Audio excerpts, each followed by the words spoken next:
विद्यार्थी मित्रांनो, आजच्या व्हिडिओमध्ये आपण शब्दांच्या जाती पाहणार आहोत। तर शब्दांच्या प्रमुख जाती आहेत त्या म्हणजे नाम, सर्वनाम, विशेषण आणि क्रियापद। याच्याबद्दल आपण अधिक माहिती पाहूया। तर पहिल्यांदा आपण नामाविषयी माहिती घेऊया। नाम म्हणजे काय तर कोणत्याही दृश्य, अदृश्य, सजीव, निर्जीव वस्तूच्या नावाला नाम असे म्हणतात। आता नाम म्हणजे काय तर थोडक्यात त्या वस्तूचे नाव किंवा त्यामध्ये काही येतं, फळांची नावे, फुलांची नावे, मुलांची नावे, मुलींची नावे, पक्ष्यांची, प्राण्यांची, ज्या गोष्टीचं नाव त्याला आपण नाम असं म्हणायचं। उदाहरणार्थ इथं मी फुलांची नावे घेतली, त्यामध्ये मोगरा, गुलाब ही सर्व नाम आहेत। मुलींची नावे घेतली,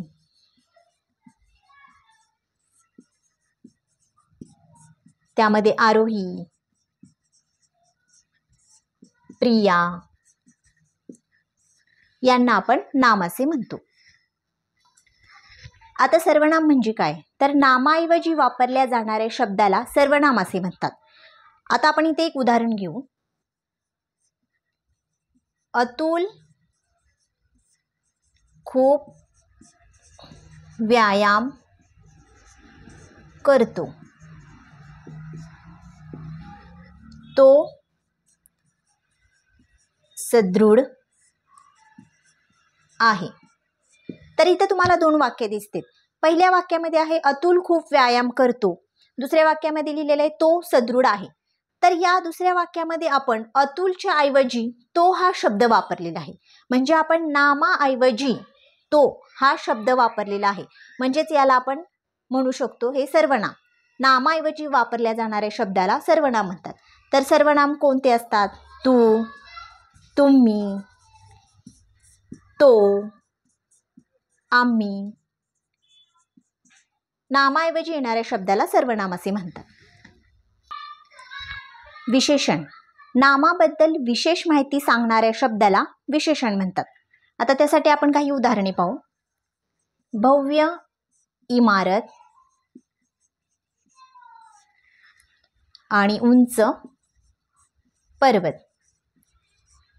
इथे पहिल्या वाक्यामध्ये पहा, इमारत हे नाम आहे, पण ती इमारत कशी आहे तर इमारत ही भव्य आहे, म्हणजे या इमारतीबद्दल विशेष माहिती या शब्दाने सांगितलेली आहे, त्यामुळे भव्य इथे हे विशेषण आहे। दुसऱ्या वाक्यात बघा पर्वत, पर्वत कसा आहे? उंच आहे, मग त्या पर्वताबद्दल विशेष माहिती आपल्याला उंच या शब्दाने कळते, म्हणजे उंच हे यामध्ये विशेषण आहे। म्हणजेच नामाबद्दल आपल्याला विशेष माहिती ज्या शब्दातून कळते त्याला आपण विशेषण असे म्हणतो। क्रियापद, वाक्याचा अर्थ पूर्ण करणाऱ्या क्रियावाचक शब्दाला क्रियापद असे म्हणतात। तर त्याच्यासाठी आपण उदाहरण बघू। मी अन्न खातो, मी अन्न खातो। या वाक्यामध्ये वाक्य हे आपलं पूर्ण झालेले आहे, पण कोणत्या शब्दाने? या खातो या शब्दाने वाक्य पूर्ण झालेले आहे, आणि ही क्रिया आहे खाण्याची क्रिया, त्यामुळे आपण खातो याला क्रियापद म्हणायचं। पुढे आहे मी पाणी पितो।